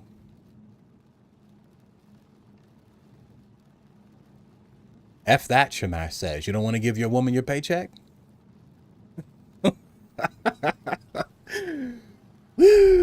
anyway, so think about landscaping. Landscaping, you're outside. You're moving around. You're not sitting on your fat ass all day. You're outside, you're moving around, you're socializing. Just that right there, just those three elements right there, already fresh out the gate, make landscaping better than 98% of any other opposition, any other occupation. Most of you, if you work a job, you have to stay in the same place all day, stand in the same area or sit in the same chair all day. Can't talk to nobody. Shut up. Hey, be quiet. And you're inside. You can't go outside. You're inside. Sit down. But landscaping, I'm going to say landscaping and farming. Those are by far the two most satisfying jobs. Being a janitor or a custodian comes close to that. Because as a janitor or a custodian, you're moving around. You're not sitting on your fat ass all day. Sitting on your fat ass all day literally makes your life shorter. You're going to die sooner because you're sitting down all day. This is a fact. You're going to die sooner because you're sitting down all day. Human beings are not meant to sit down all day. We look at the gorilla in the zoo and we feel bad for him because he can't swing on trees like a regular gorilla would. Well, look at you. You're also in a zoo. You can't do what human beings do naturally either. You're in the same position as the gorilla.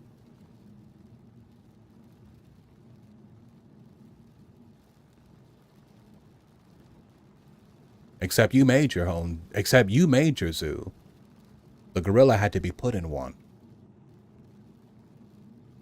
So you're saying homeless people have it better.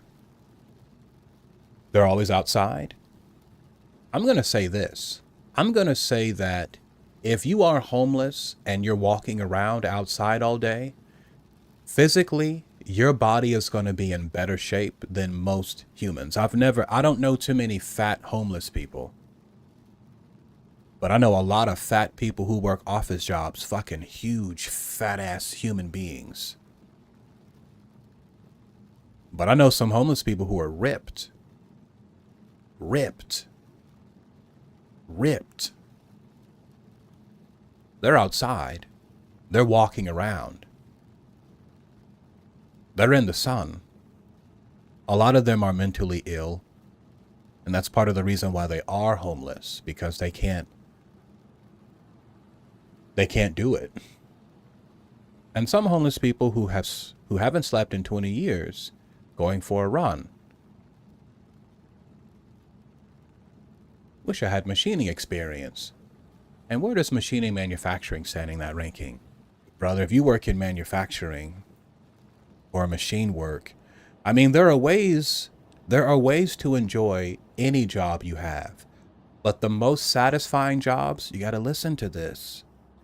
The most satisfying jobs are going to be those jobs that allow you to feel and live the natural experience of a human being. We understand this when we talk about other animals. Let's say I had a dog, right? But I lived in the city and I work long hours. So my dog has to stay inside my apartment all day while I'm at work. But because I have a lot of nice furniture, I have to put my dog in a cage. My dog is inside of a cage, inside of my apartment, in my condo, for most of the day while I'm at work. Is this dog living the best life he could live? The dog might be relatively happy. If he was born this way, if he's always known a cage, he may have found a way to cope with his existence in a cage, in my condo. But what if one day I took that dog out to the countryside and I let him run? Go ahead, boy, run. How do you think that dog's going to feel now? He's going to say, I don't know what this feeling is, but this feeling is about as good as I've ever felt in my life. I never knew that I was supposed to. Wow, I feel like I need to be doing this. You take that dog outside and you let him run around. It's going to be very difficult to put that dog back in the cage. It's going to be very difficult to put that dog back in the cage. Now that you let that dog run a little bit and feel like what it feels like to be a real dog, how dogs have been living on this earth. Oh, yeah. You ain't going to go back in that cage now. You're going to have a problem. Apply that same logic to human beings, okay? You can domesticate a human being. You can condition a human being to think that he's supposed to sit on his fat ass, eat highly processed foods, watch television all day, and masturbate to pornography. You can make him think that this is supposed to be his life. But the moment he gets a taste of, what's that smell? Like a really good, cleanly cooked meal, it's going to be very difficult for him to go back to processed fast food, isn't it? Suddenly, McDonald's doesn't taste so good. What was that you cooked in that pan? Pan-seared chicken? I've never had anything so good in my life. And what, those were homemade fries? How did you make them? Now give him some McDonald's. It's not going to taste good anymore because I've had actual food. Let a man work a job where he gets to get up and move around, walk around outside, be social and talk to people, express his ideas and his mind to others, and have others do the same thing. To be outside walking in the elements, exploring, smelling fresh air all day. Let him do that for a week and then ask him to go sit back down in his crowded office. You're going to have a hard time convincing that man to go sit his fat ass back down. Now that I got a taste of being outside, I want to be outside all the time now.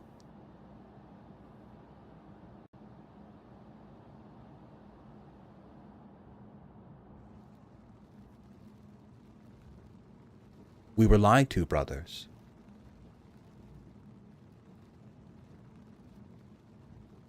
You were lied to.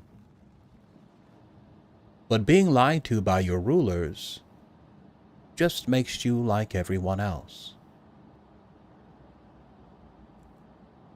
Do you know what political science is? Tell me, gentlemen, do you know what political science is? Political science is the art of convincing human beings to give you most of their stuff. Let me say this again. A political scientist crafts interesting and creative ways to convince other people who are free moral agents, who can do whatever they want, to willingly give up most of their stuff and all of their autonomy.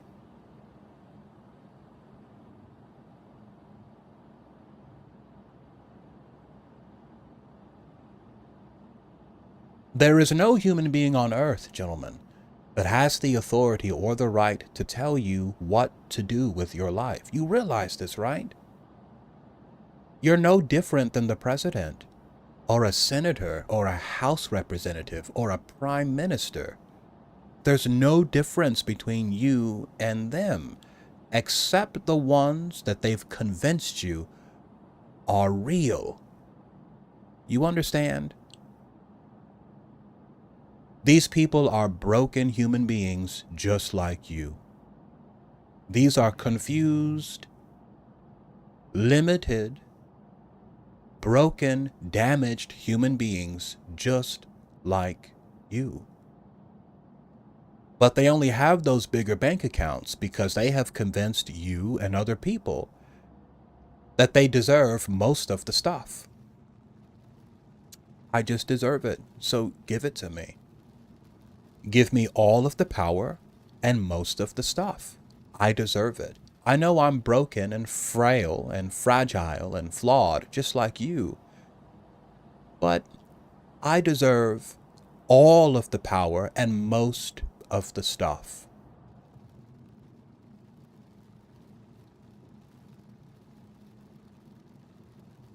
There are no authorities on this earth, gentlemen. No government, no man, no ruler can step forward with any legitimate claim of authority and power over you. All they can do is say, if you don't do what I tell you, I'll kill you. I'll kill you. If you disobey my laws, I'll arrest you. And if you resist that arrest, I'll kill you. Is this legitimate authority? Is that what makes an authority legitimate, is the fact that they're willing to kill you? If I take a gun and put it to the head of my next door neighbor or the woman across the street and say, I'll kill you if you don't give me most of your stuff and all of the power over you, does this make me a legitimate authority over her or him? No, it doesn't. But yet, this is the exact same relationship you have with all authorities in your life. And yet you claim that they are legitimate.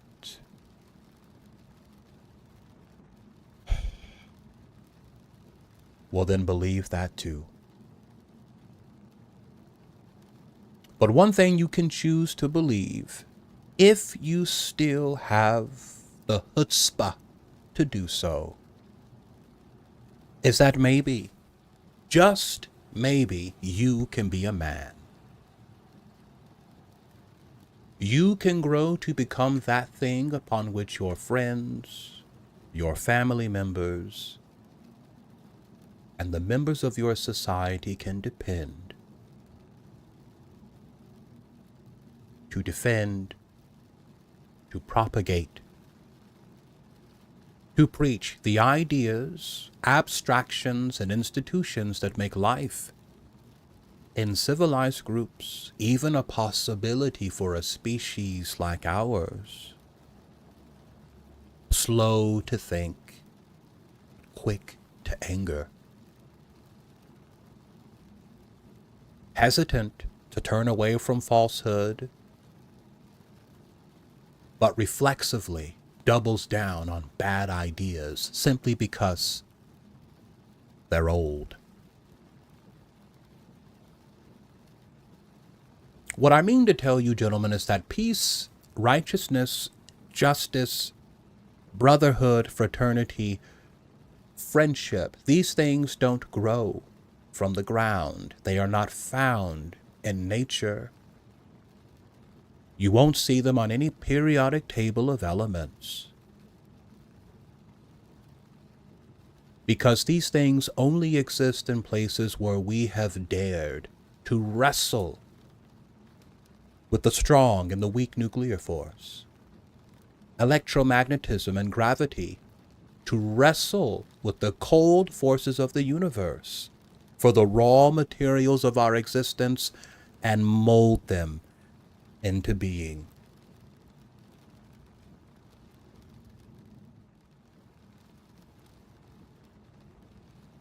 And now it's our turn. Now it's our turn to take our place on that same line on which your father stood, my father stood, and died. That line that exists between all things worth preserving and everything that threatens the preservation of such. And before you say you can't do this, before you tell the old lie that despite being a man and living at the end of a long line of men who have done great things, that you can't do anything great, I want you to repeat after me. What one man can do, any man can do. Say it again. What one man can do, any man can do. Again. What one man can do, any man can do. And because I am a man, I can do anything. Now get up. Go out into the world. One more time. This time, do it sober.